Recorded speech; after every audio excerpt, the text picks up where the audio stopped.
Un officier de police arrogant confronte un ex-détenu après 5 ans de prison, sans savoir qu'il vaut maintenant 100 millions de dollars.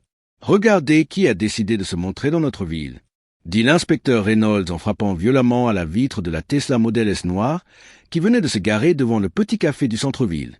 La vitre descendit lentement, révélant le visage calme de Marcus Thompson, 34 ans, qui était revenu dans sa ville natale après 5 longues années. L'ironie était cruelle. À ce moment précis, tandis que Reynolds ajustait le badge doré sur sa poitrine avec un air de supériorité, 3 investisseurs de Wall Street attendaient un appel de Marcus pour finaliser l'acquisition d'une start-up technologique évaluée à 120 millions de dollars. La Tesla qui provoquait tant de mépris chez Reynolds n'était qu'une des 7 voitures de luxe dans le garage de Marcus à Manhattan. Je pensais que tu avais retenu la leçon en prison, Thompson. Les voitures chères ne conviennent pas aux ex-détenus, continua Reynolds, faisant signe à son équipier, l'agent Martinez, de s'approcher. Le petit groupe de badauds qui s'était formé sur le trottoir chuchotait et pointait du doigt, certains filmant avec leur téléphone portable. Les commentaires pleins de préjugés se répandaient dans la foule comme une traînée de poudre. Marcus prit une profonde inspiration, se souvenant des paroles de son mentor en prison. La vraie force n'est pas de riposter, mais de les laisser te sous-estimer. Ses doigts tambourinaient doucement sur le volant en cuir italien, tandis qu'il observait l'homme qui avait placé de la drogue dans son appartement des années auparavant. Le même homme qui avait détruit ses rêves de jeune entrepreneur avec un mensonge bien orchestré. La ville de Riverside n'avait pas beaucoup changé. Les mêmes rues, les mêmes visages, la même mentalité étroite qui permettait à des hommes comme Reynolds d'opérer en toute impunité depuis des décennies. Marcus observait les façades familières, se rappelant quand il marchait sur ces trottoirs en tant que jeune homme plein d'espoir, avant que sa vie ne soit brisée par une fausse accusation. « Bonjour, inspecteur Reynolds », répondit-il avec un calme qui irritait visiblement l'officier. « Je ne fais que visiter quelques endroits qui ravivèrent des souvenirs. » Sa voix portait un poids que Reynolds ne pouvait déchiffrer, une autorité silencieuse qui contrastait dramatiquement avec le jeune homme effrayé qui avait été arrêté des années auparavant. Ce que Reynolds ne pouvait imaginer, c'est que Marcus portait dans sa poche un document qui changerait non seulement sa vie, mais le destin de toute la police corrompue de cette ville.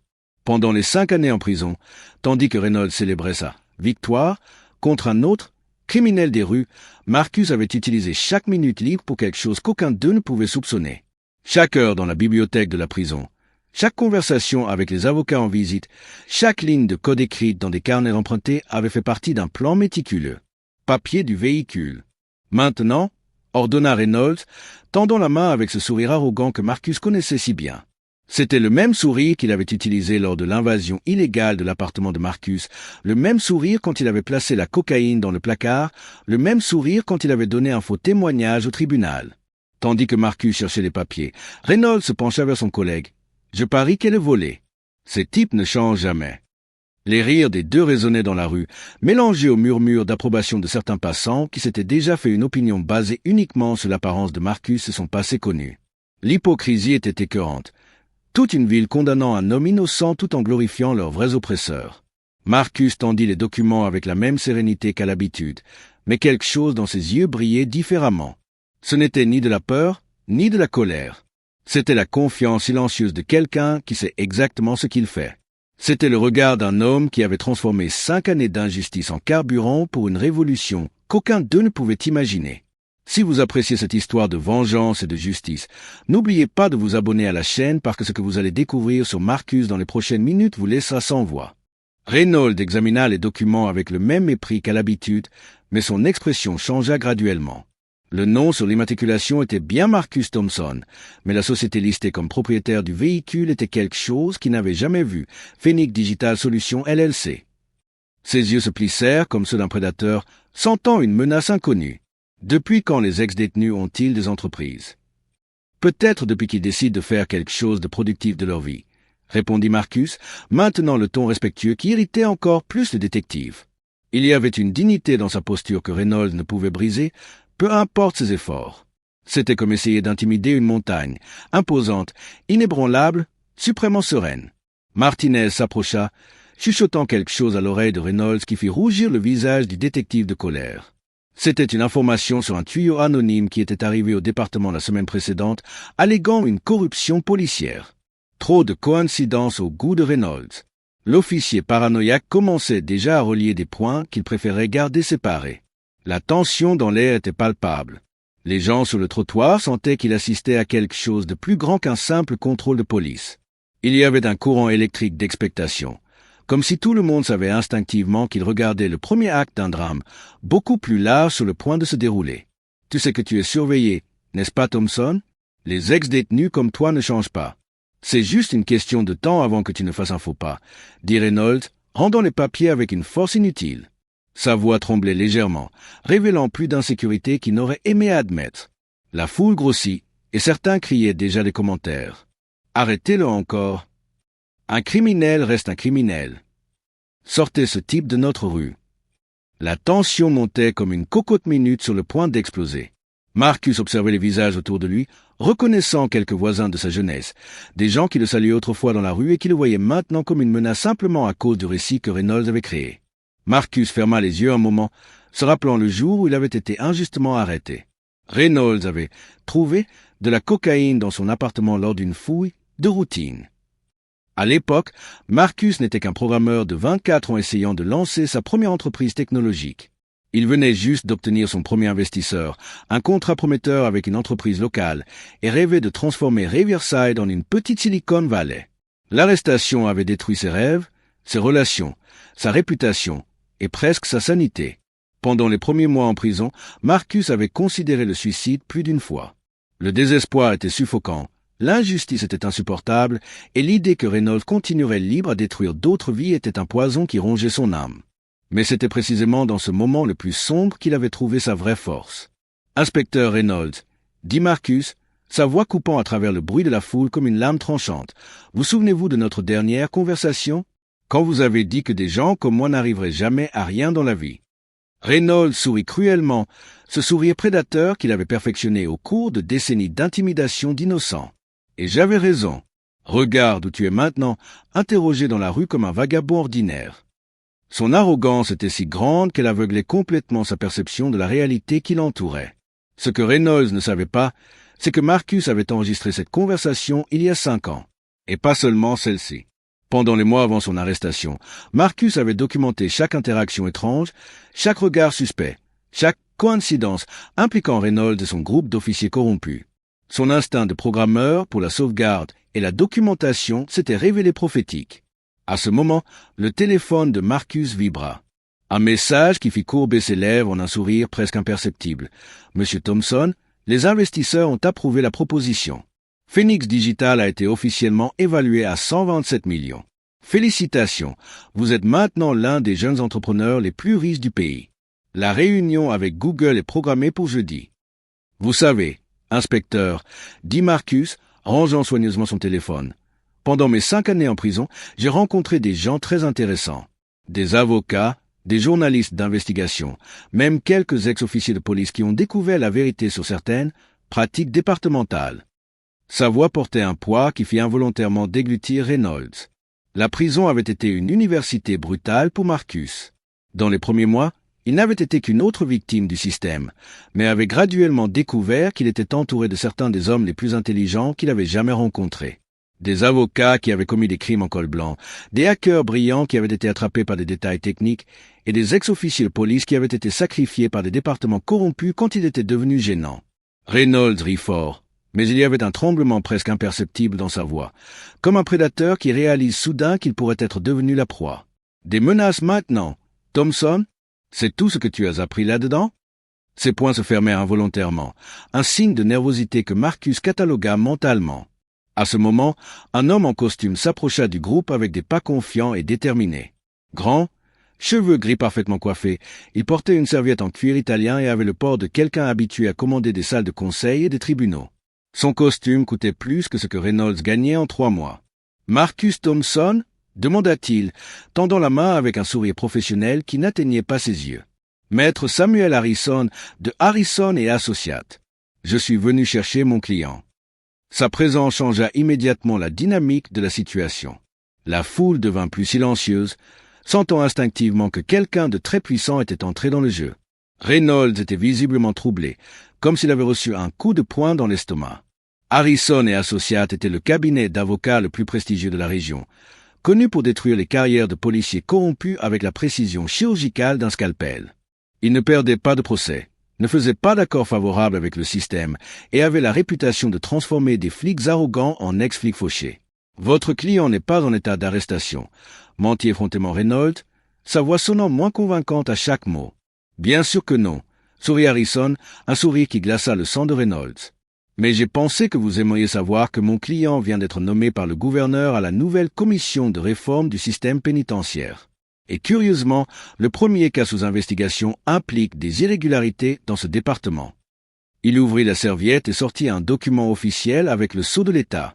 La couleur se vida complètement du visage de Reynolds. Marcus observa la transformation avec une satisfaction silencieuse, se rappelant les nuits blanches en prison quand il planifiait exactement ce moment. Pendant 2 ans en prison, il avait connu Harrison à travers un programme innovant de réhabilitation où des avocats bénévoles aidaient les prisonniers à développer des compétences d'affaires. L'avocat avait été impressionné non seulement par l'intelligence de Marcus, mais par sa détermination à utiliser la technologie pour révolutionner le système judiciaire.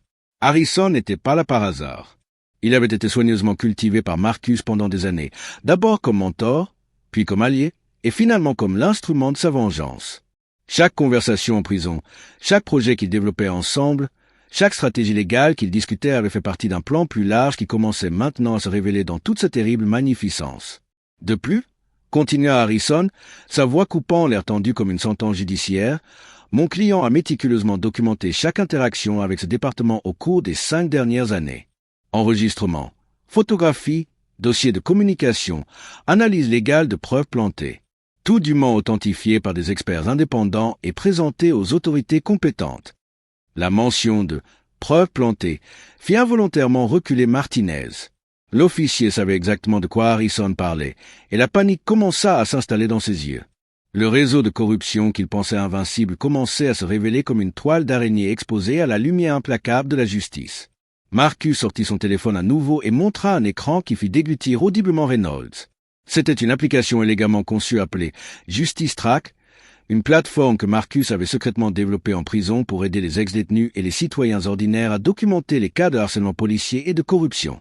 L'application avait déjà plus de 100 000 utilisateurs actifs dans 15 États, chacun contribuant des données qui formaient une carte nationale de la corruption policière. « Voyez-vous, inspecteur Reynolds, dit Marcus, sa voix maintenant chargée d'une autorité qui n'existait pas il y a 5 ans, comme un roi réclamant finalement son trône.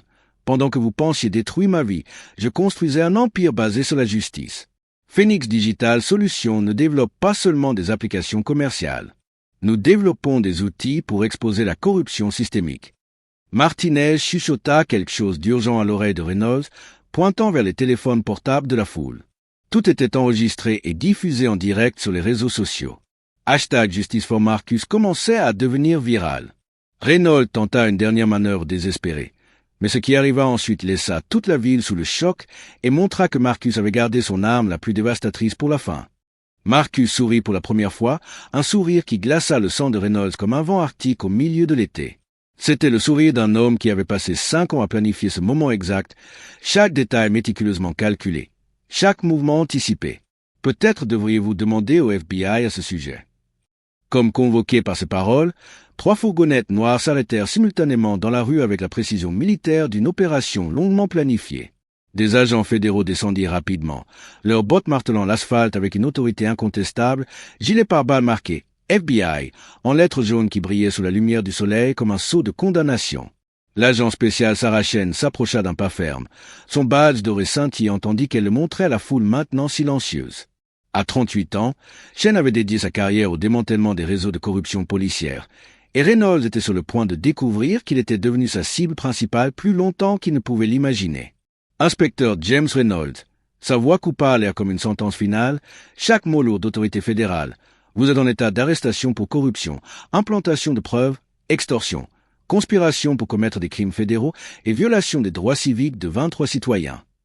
Sa voix était froide, professionnelle, implacable. Et avant que vous ne demandiez comment nous avons découvert, votre informateur travaille pour nous depuis 2 ans. Reynolds sentit le monde s'écrouler autour de lui comme un château de cartes dans une tempête.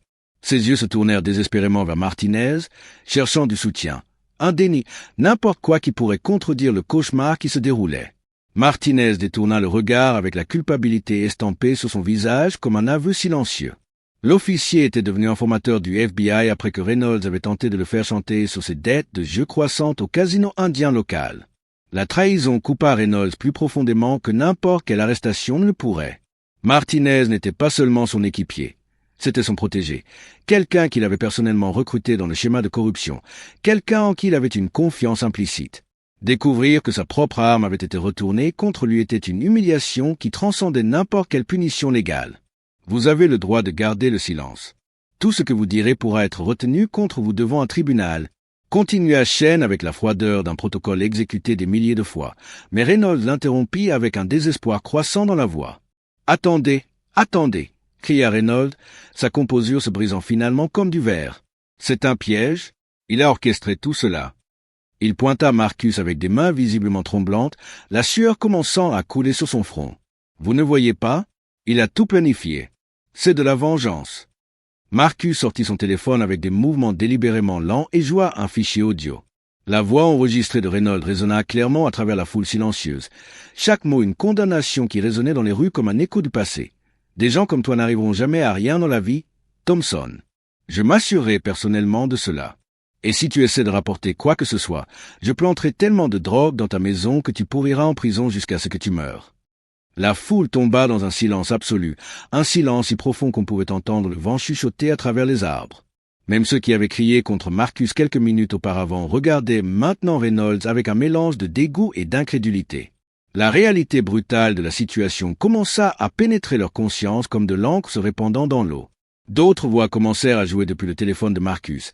Des conversations révélant la profondeur de la corruption de Reynolds, des discussions sur comment planter des preuves, comment choisir des cibles vulnérables, comment faire taire des témoins gênants.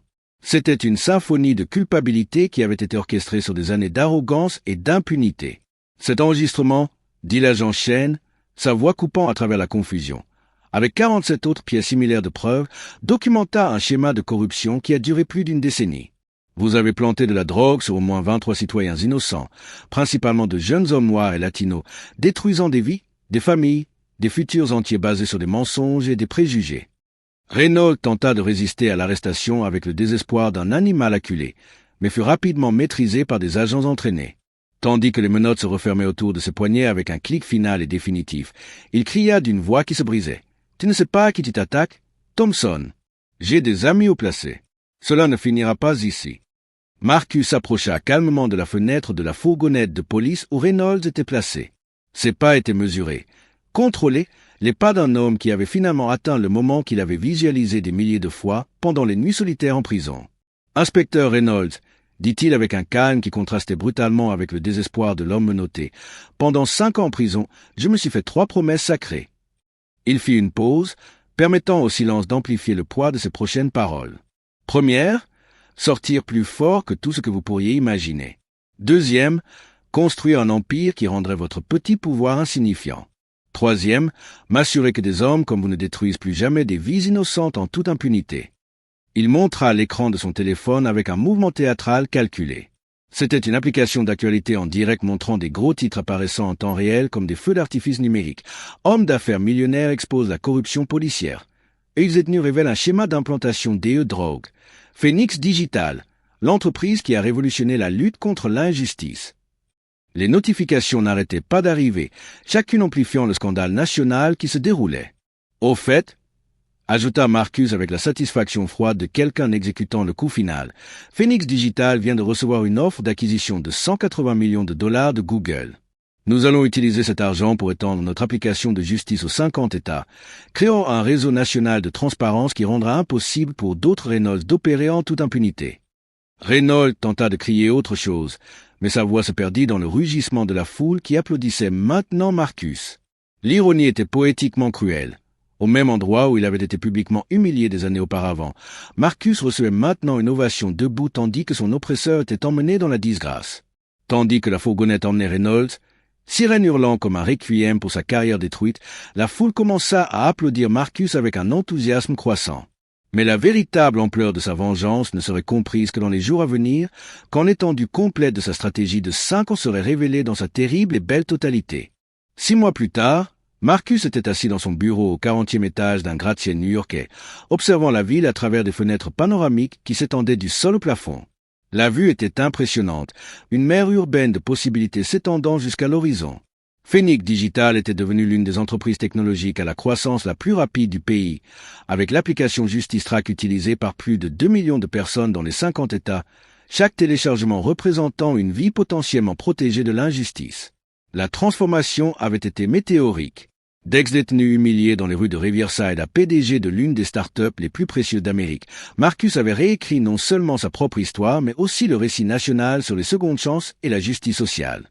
Les magazines d'affaires l'appelaient « le vengeur numérique », tandis que les militants des droits civiques le voyaient comme un héros moderne. L'inspecteur Reynolds fut condamné à 25 ans de prison fédérale sans possibilité de libération conditionnelle, une sentence qui résonna comme le tonnerre à travers les départements de police corrompus à travers le pays. 17 autres officiers du même département furent également arrêtés dans une opération qui devint connue sous le nom des Opérations Phoenix, une référence directe à l'entreprise de Marcus qui avait ressurgi des cendres de sa propre destruction. Mais la justice ne s'arrêta pas aux arrestations. Les 23 victimes identifiées du schéma d'implantation de drogue reçurent des compensations totalisant plus de 50 millions de dollars, payés par la ville de Riverside elle-même, qui fut forcée de vendre des propriétés municipales pour couvrir les coûts. Chaque paiement venait avec des excuses publiques formelles et la reconnaissance de l'injustice subie. Marcus avait créé le Fonds Phoenix avec un investissement initial de 50 millions de dollars de sa propre poche, une somme qui représentait plus d'argent que Reynolds n'avait gagné dans toute sa carrière corrompue. Le fonds avait déjà aidé plus de 10 000 ex-détenus à reconstruire leur vie à travers l'éducation, la formation professionnelle, des prêts pour petites entreprises et, plus important encore, la dignité restaurée. L'impact social était incommensurable. Les universités commencèrent à étudier le modèle Phoenix de réhabilitation et d'autonomisation. L'application JusticeTrack avait identifié et aidé à poursuivre plus de 500 cas d'inconduite policière en seulement 6 mois, créant un réseau national de transparence qui transformait fondamentalement la relation entre citoyens et forces de l'ordre. L'ironie finale vint dans une lettre jaurie que Marcus reçut à la prison où Reynolds purgeait sa peine, une lettre manuscrite d'une écriture tremblante qui révélait l'état mental détérioré de l'ex-détective. Reynolds avait écrit pour demander pardon, prétendant qu'il comprenait maintenant ce que c'était d'être traité injustement par le système, ce que c'était de tout perdre à cause de mensonges et de corruption. La lettre se terminait par une supplication désespérée pour une seconde chance. Marcus lut la lettre 3 fois, puis la rangea dans un tiroir sans répondre. Certaines leçons, avait-il appris, devaient être absorbées dans la solitude de sa propre erreur. Le pardon pourrait venir éventuellement. Mais la justice exigeait que Reynolds fasse complètement face aux conséquences de ses actions, tout comme Marcus avait fait face aux conséquences des mensonges de Reynolds. Sarah Chen, l'agent du FBI qui avait mené l'enquête, rendit visite à Marcus dans son bureau par un après-midi pluvieux de jeudi. « Saviez-vous que Reynolds a tenté de se suicider en prison fédérale la semaine dernière » demanda-t-elle, observant attentivement la réaction de Marcus. Marcus arrêta de taper sur son ordinateur portable personnalisé et regarda par la fenêtre, observant les gouttes de pluie glisser sur le verre comme des larmes du ciel. « Je ne lui souhaite pas de mal, agent Chen, » répondit-il après une longue pause réflexive. « Mais je ne peux pas non plus avoir de la peine pour quelqu'un qui a détruit tant de vies sans montrer une once de remords pendant des décennies. Il fait face aux conséquences de ses propres choix. » L'application JusticeTrack a identifié 300 cas supplémentaires suspects de corruption policière dans 12 États différents rien que ce mois-ci. Continua Chen, feuilletant un rapport épais. Votre travail révolutionne fondamentalement la façon dont nous traitons les injustices systémiques. Le département de la justice considère rendre l'utilisation de l'application obligatoire pour tous les départements recevant un financement fédéral. La conversation fut interrompue par une notification sur le téléphone de Marcus. Une nouvelle mise à jour de JusticeTrack montrait que l'application venait d'atteindre 3 millions d'utilisateurs, avec des rapports d'inconduite traités en temps réel par un réseau d'avocats bénévoles et d'organisations de droits civiques. Ce soir-là, Marcus décida de retourner dans sa ville natale pour la première fois depuis la confrontation épique avec Reynolds. Il conduisit à travers les rues familières dans sa nouvelle Tesla Roadster, une amélioration par rapport au modèle qui avait causé tant d'agitation des mois auparavant, et s'arrêta au même café où tout avait commencé.